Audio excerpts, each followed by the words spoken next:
I'm very happy to be with all of you once again, live now, and I want to offer my sincere thanks to all of you for your ongoing kindness, love, enthusiasm, and support in the work that we are trying to do by helping people in this world bring in positivity in their lives, change themselves, transform themselves based on the spiritual wisdom. Believe me, I would just love to greet each and every one of you personally, reply to your comments, reply to the messages that you sent to me. It's just that the sheer volume is so large that it becomes beyond me as an individual to get back to you on a one-on-one note. But rest assured, I feel that I'm always with you in terms of my prayers, my best wishes, and whatever support I can offer to you to help you transform and change your life in a positive way based on these lovely teachings of spirituality. In our reflection yesterday, we heard how we need to identify that central, that pivotal, that key habit and develop that key central pivotal good habit, which then will send a ripple effect, which then will percolate down to the other negative habits that are connected to this one habit and help us improve and deal with those negative habits and bad habits. Now, a couple of weeks back, or shall I say a couple of days back, we heard how we should be surrounded by positive people who actually inspire us, motivate us, encourage us, support us. But what if we are surrounded by the opposite? When we are trying to change, when we are trying to deal with our bad habits, when we are trying to come out of those challenges that we have taken upon ourselves, if we are surrounded by those people who are negative, discouraging, they don't want us to improve, they're trying to pull us down, how do we deal with people around us who are negative? They could be at your workplace, they could be in your family, they could be your friend circle, your colleagues. How do we deal with that kind of negative people who are trying to pull us down from the good that we are trying to do, from how we are trying to improve ourselves? There's an ancient tale from China. A girl called Li got married, and after her marriage she went to live with her husband and her in-laws. Now things were going fine, but it was very hard for her to deal with her mother-in-law. The mother-in-law seemed to be like very ruthless, she seemed to be very argumentative, very demanding, she demanded respect, she demanded obedience, she demanded constant service. And Lee was getting into an argument with her mother-in-law practically on a daily basis. And this was affecting the entire atmosphere of the home, this was affecting the husband who was kind of sandwiched between the mother and the wife. And this was affecting the mind of Lee so badly. She realized that this is getting too much for me now. And one day, out of utter frustration, she decided to end the life, not hers, of her mother-in-law.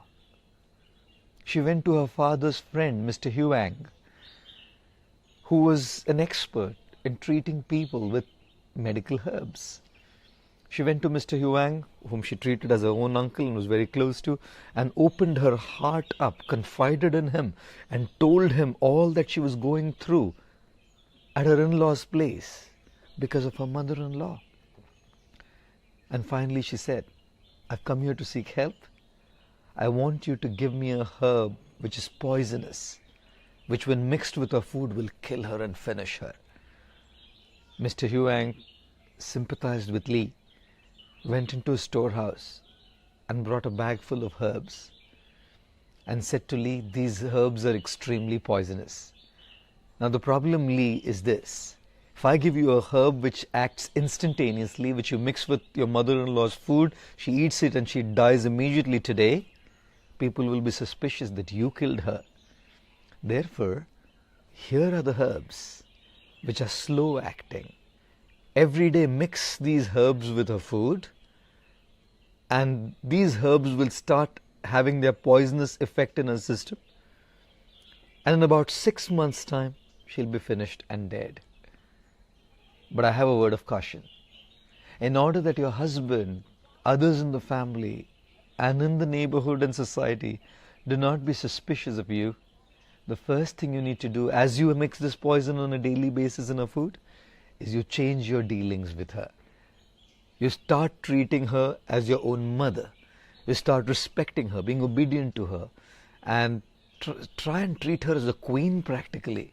Cook delicious food for her every day. Serve her with great kindness and love. And in that delicious food, mix these poisonous herbs. Surely, after 6 months, these herbs will work and she'll be gone. Lee came, and every single day she started mixing these herbs portion by portion in the delicious food that she made for her mother-in-law. She started treating her mother-in-law with great affection, with great love, not because she loved her, but because she was trying to cover up the plot that she had hatched to kill her. She treated her with love, affection, with great respect. She obeyed her. She practically pampered her like her own mother.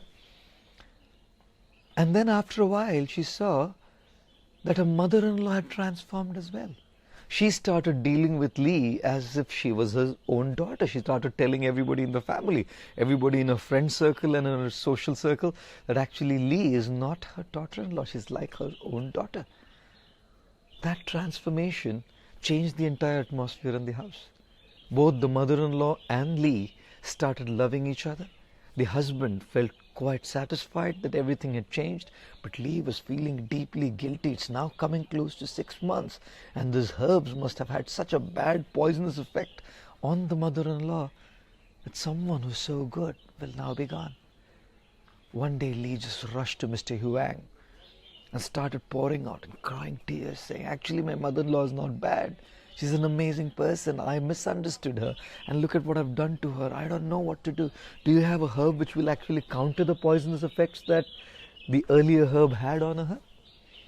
Mr. Huang said, the poison was never in the herbs, Lee. The poison was in your mind. And that poison has been cleansed now. And as a matter of fact, those herbs which I said were poisonous were actually vitamins, herbal vitamins, which would only enhance the health of your mother-in-law. Now, this is the first principle. I often say, most often, if not always, we are responsible to solicit the response that we get from people. If we treat people well, we will solicit a positive response from them.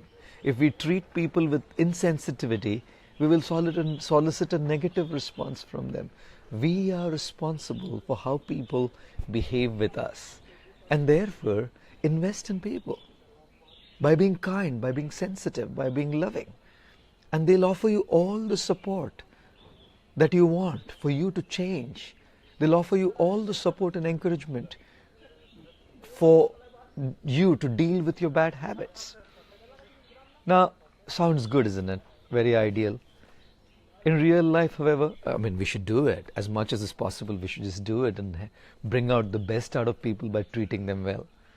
But what if people around us don't change? Despite our being good, despite our being kind, despite our being loving, despite our being sensitive, what if people still don't change? What if people still remain negative? What if people still try to pull us down from our resolve to transform?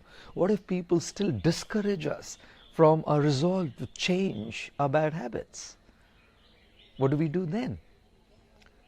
Well, the answer is we need to remain firm in our resolve to transform our bad habits. You know why? Because the people who are discouraging us are not going to have to bear the consequences of what we are doing. We are the ones who are going to face the consequences and bear the consequences of the wrong choices that we make. We are the ones who are going to face the brunt, bear the brunt of all the negative habits that we have in our lives.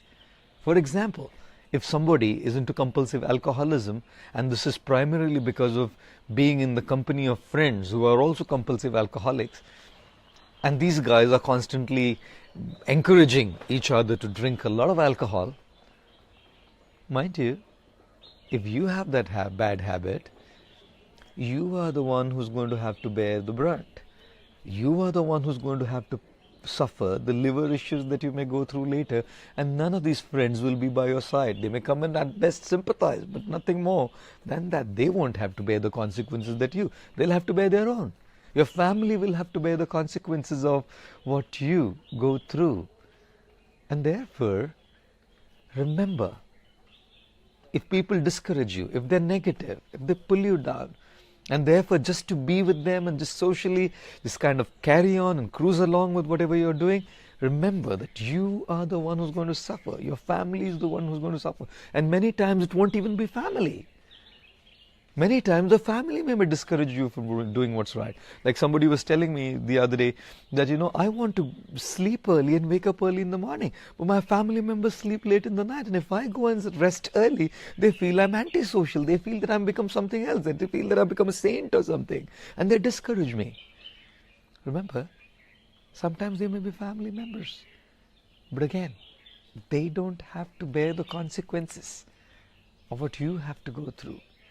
The popular story I always talk about is the man called Ratnakar in the forest, looting travelers in the forest, stealing from them, killing them to get their valuables, and trying to support his family, his children, and feeling that he's very responsible and doing good for his family. And one day the great sage Narad Muni happened to walk by and said to Ratnakar, "Why are you doing all of these things?" Ratnakar said, "Well, I don't care any less for me. I don't need these valuables. I don't need this money. I don't need any of these benefits that come to me by doing this for myself. I'm actually simply doing it for my wife and my kids." Narad Muni the sage said to Ratnakar, "I'll wait here for you. Go to your family and ask them if they would bear the consequences of your choices, if they would bear the karmic reactions for your activities of stealing, looting, killing, murdering." Ratnakar went to his family, asked his wife, "I'm doing all of this for you. Would you bear the consequences?" She said, "I can sympathize with you, but I'm not going to be bearing the karma for you." He asked his kids. Kid says, "Father, it's your responsibility to care for us, and most other fathers are doing it rightly. You could have done it rightly. You're doing it this way. It's your problem."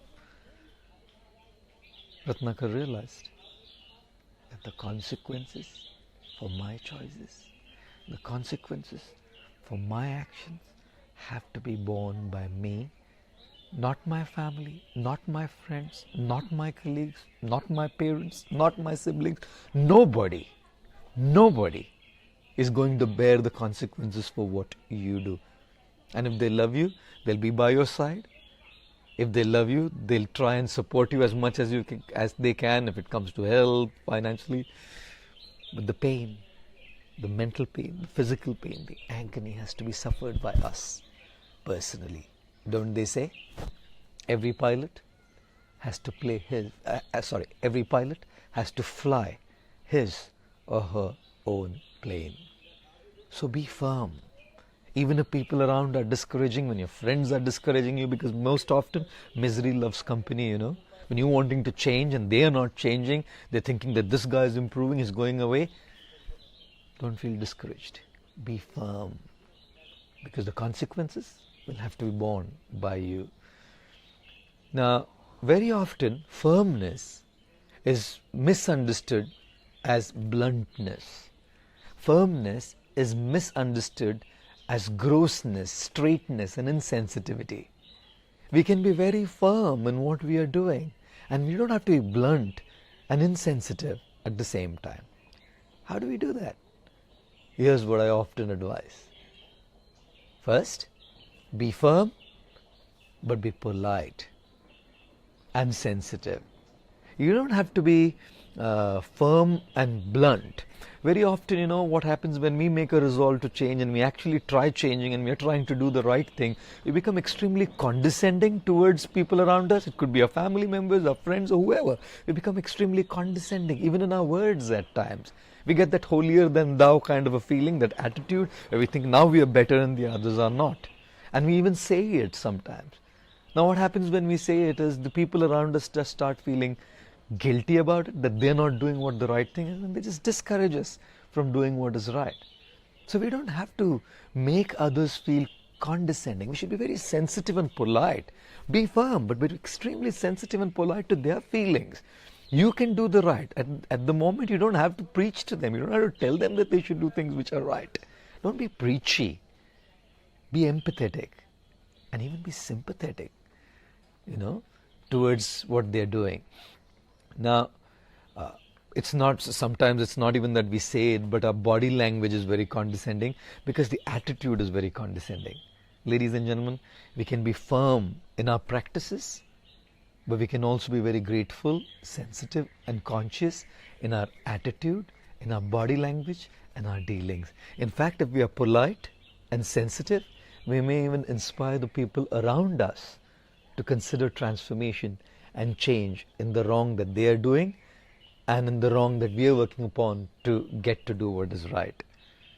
So be firm, yet sensitive and polite. The second thing, be firm, yet very swift and subtle. I've seen many times some of my friends, they may not necessarily agree to what's happening around them, and they don't even make the other person feel that they're uncomfortable. They don't even make the other person feel that they're kind of not very happy with it. Very subtly, very swiftly, they'll sneak out of that situation, not even making the other person feel that they've gone. One has to learn that art of being very swift, very subtle, very gentle. If you know that you have to do something and the people around you are very discouraging and are not very supportive, deal with in a very swift, gentle, subtle way that the people in front of you don't even come to know that you've sneaked out of that company. Therefore, be firm, but be subtle and swift in how you pull yourself out, very gently out of that company. And the third thing I say is, be firm, but be sportive and bubbly. Don't put up that face, that I'm better, you're not better, and don't that I'm angry, I'm frustrated that you're not supporting me. Be sportive. People say make a negative comment, people say something, be sportive, lively, bubbly. People will eventually start liking who you are, and they wouldn't mind what you do in terms of working on your bad habits and improving. There was a man who was walking on the road once. He had these reddish kind of hair, this is red kind of hair, dyed hair. So this one guy started making fun of this guy and mocking him, saying, "Sir, is that red hair from your mother's side or your father's side?" The guy didn't get upset or frustrated and angry.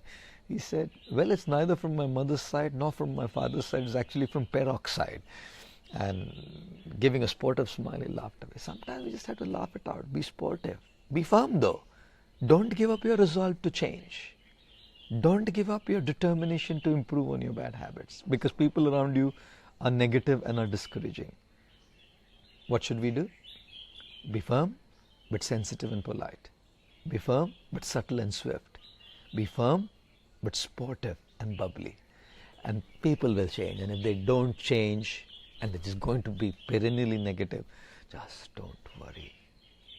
You do what is right, because they are not going to have to bear the consequences of what you do. But do it in a nice, gentle way, the best possible way, causing the least emotional hurt to anyone around us. So the reflection for today is this. Number one is, most times we are responsible for the response that comes from people. The story of Lee. Let's try and be kind, invest in people, in those relationships, and bring the best emotion out of them, bring the best out of them in a way that they'll support us in what we want to do in our journey of transformation and change.